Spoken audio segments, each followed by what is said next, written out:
Confira a última reportagem da série Água. Cinema mudo no Circuito Cultura. E o Fica a Dica Insônia. O Circuito FMG começa agora.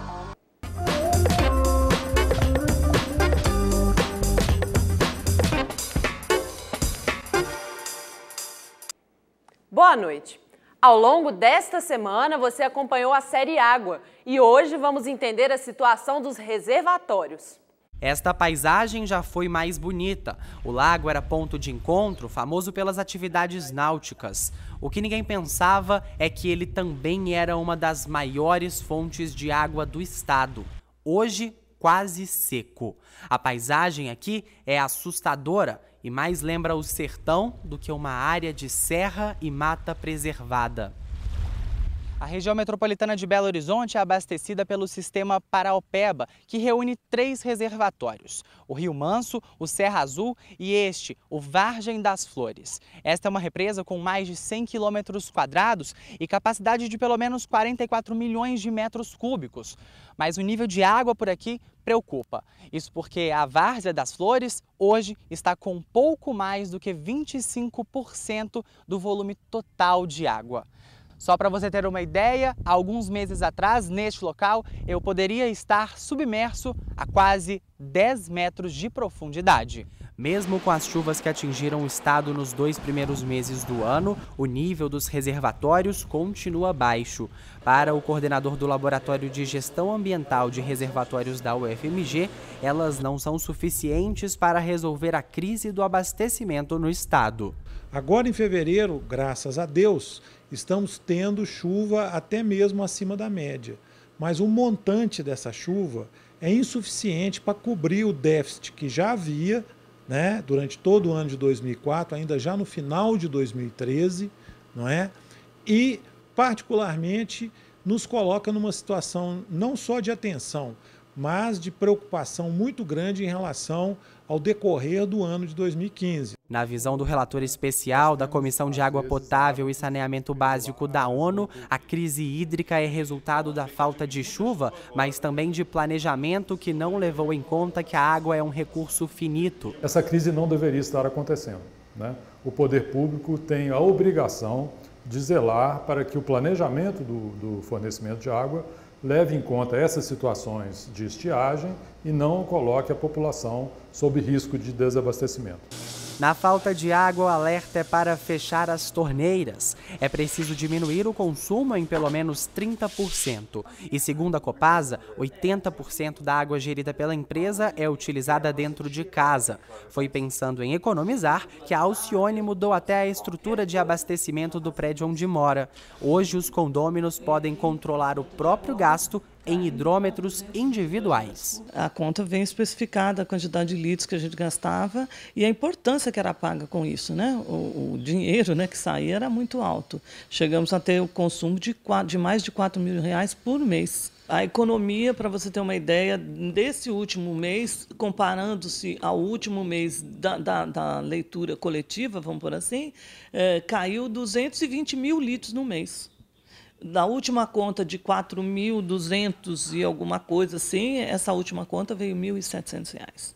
Então, é uma economia considerável, né? Atitudes como essa precisam ser cada vez mais colocadas em prática, até porque na sede do Instituto Nacional de Meteorologia, na capital, que mede a precipitação em toda a região metropolitana, a previsão para os próximos meses não é tão boa.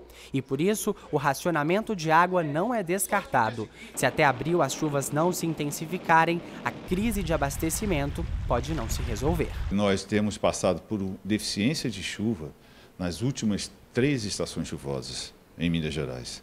Com isso, o índice dos reservatórios tem baixado, a demanda d'água tem aumentado e, consequentemente, nós estamos numa situação hoje crítica. A próxima estação chuvosa, que nós esperamos, temos expectativa de que ela volte a ocorrer chuvas, seria apenas a partir de outubro próximo. Então, outubro de 2015 até março de 2016, se essa estação chover acima da média ou dentro da média, haverá um certo conforto. Porém, um retorno aos níveis de absoluta tranquilidade, nós devemos esperar ainda mais 2 ou 3 estações chuvosas dentro da normalidade. E agora é hora de Pablo Nogueira e nossa última parte da entrevista Violência Policial. O Circuito UFMG desta semana está discutindo a violência policial no Brasil. Hoje, no último dia de conversa com a professora Ludmila Ribeiro, do Departamento de Sociologia da UFMG, eu vou querer saber dela um pouco, professora, sobre quem são as pessoas que mais sofrem com a violência policial no Brasil. Olha, os recentes estudos financiados pelo Ministério da Justiça demonstram de maneira inequívoca que quem mais sofre com a violência policial no Brasil são homens, jovens, ou seja, com idade entre 19 e 25 anos, pretos e pardos e moradores de periferia. Ou seja, são jovens que não dispõem de nenhum tipo de acesso a outras instituições, muitas vezes para se defenderem de uma ação policial ou muitas vezes até para resistirem a essa ação policial. Então, são essas as pessoas que mais sofrem, né? É muito raro a gente ter algum caso de violência policial envolvendo uma mulher branca, com mais idosa, né? Ou seja, com idade acima de 35 anos. Mesmo porque um caso dessa natureza causaria provavelmente inúmeros protestos, inúmeros clamores e a polícia não quer ser questionada na sua ação. Então, por isso é muito fácil matar jovens de periferia. E, professora, por que parte da sociedade brasileira acaba apoiando essa violência policial, sobretudo contra negros e jovens? Parte da sociedade apoia essa violência policial porque se sente numa sociedade que é altamente impune. Então, dar para a polícia a atribuição de resolver aquele problema imediatamente significa, na cabeça de muitos, evitar uma possível vitimização. Por isso que diversos indivíduos repetem o triste bordão de que bandido bom é bandido morto, porque isso significa que aquele indivíduo que praticou um desvio nunca mais vai praticar qualquer outro tipo de delito, porque ele foi prontamente retirado da sociedade.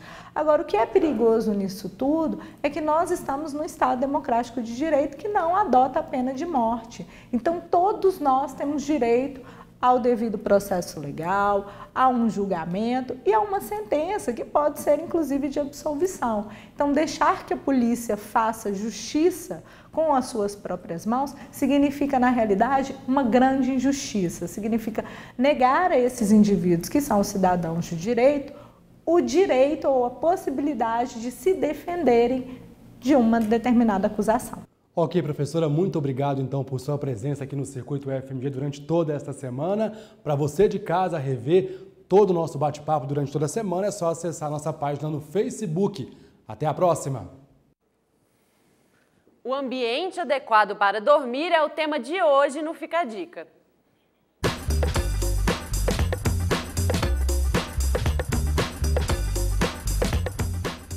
Para que possamos dormir bem e que todas essas fases do sono ocorram, recomenda-se então um ambiente adequado. E o que seria esse ambiente adequado? Uma iluminação que seja bem reduzida ou ausente.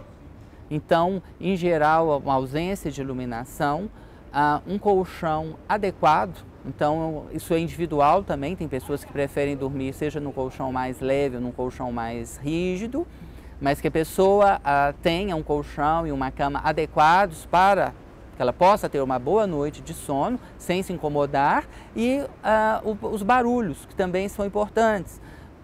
Em geral, as pessoas vão dormir bem com barulho, ou seja, bastante reduzido ou mesmo ausente. Na próxima semana, dicas para quem vai começar a morar sozinho, não perca! E no Circuito Cultura de hoje, vamos acompanhar um cinema mudo diferente.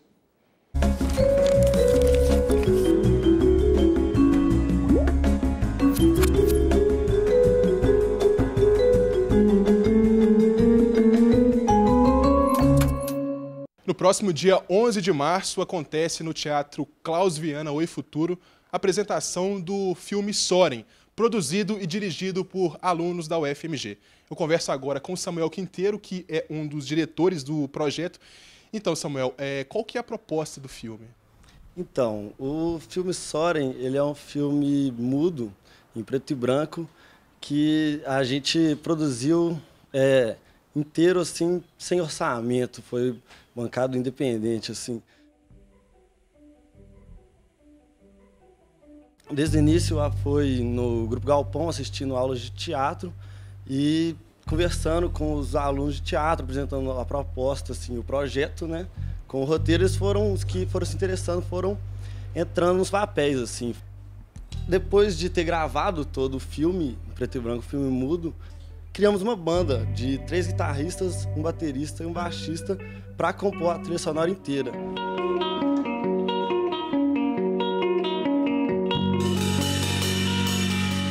A gente chegou de vários caminhos, assim, a gente se conhecia, mas não necessariamente todo mundo era do mesmo projeto. Montamos essa banda especificamente para o filme Soren, e a partir de várias referências que viemos de vários lugares, assim. Cada um veio de um background diferente, então, ao mesmo tempo, abriu para a gente buscar uma sonoridade própria para o filme e não ficar preso numa sonoridade de uma banda que já existia.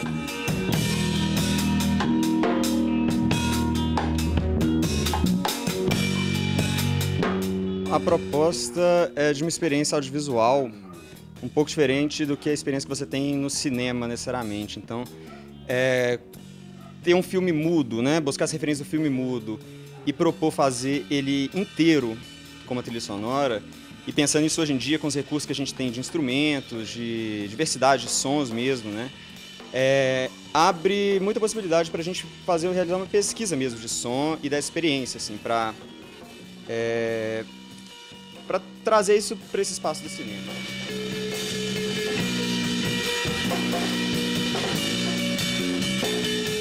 A gente trabalhou de 2 formas para realizar essa trilha, para executar essa trilha. Temos algumas marcações no filme, a gente definiu algumas cenas, músicas, temas para personagens e tudo, e algumas acompanham de fato o que está acontecendo na tela, e outras, elas acontecem com outras marcações que só são possíveis mesmo porque a gente está executando ao vivo. E cada vez também que a gente vai tocar, tem certas diferenças, mas que não são diferenças que o som ele perde necessariamente, mas são diferenças que ela compõe, que cada vez que você assistir o espetáculo vai ser um som mais orgânico mesmo. A gente está tocando som e tendo outras referências que não necessariamente só a imagem. Soren é um filósofo dinamarquês, que é o Søren Kierkegaard. E ele é um filósofo existencialista que trabalha, que ele fala disserta sobre há 3 estilos de vida, que é o ético, estético e religioso. Nisso se baseia o roteiro, que são 3 personagens. O personagem estético, a Juanita, o personagem ético, que é o homem, e o personagem religioso, que é o monge.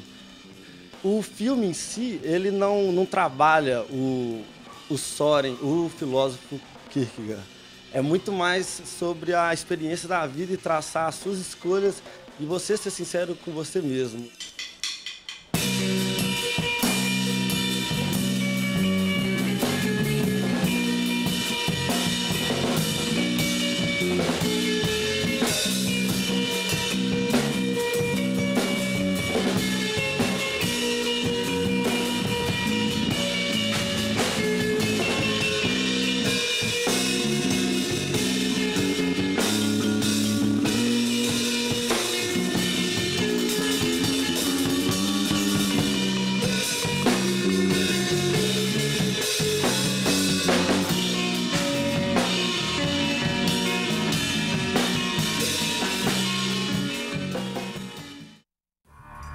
O Circuito FMG de hoje fica por aqui. Boa noite e um ótimo final de semana.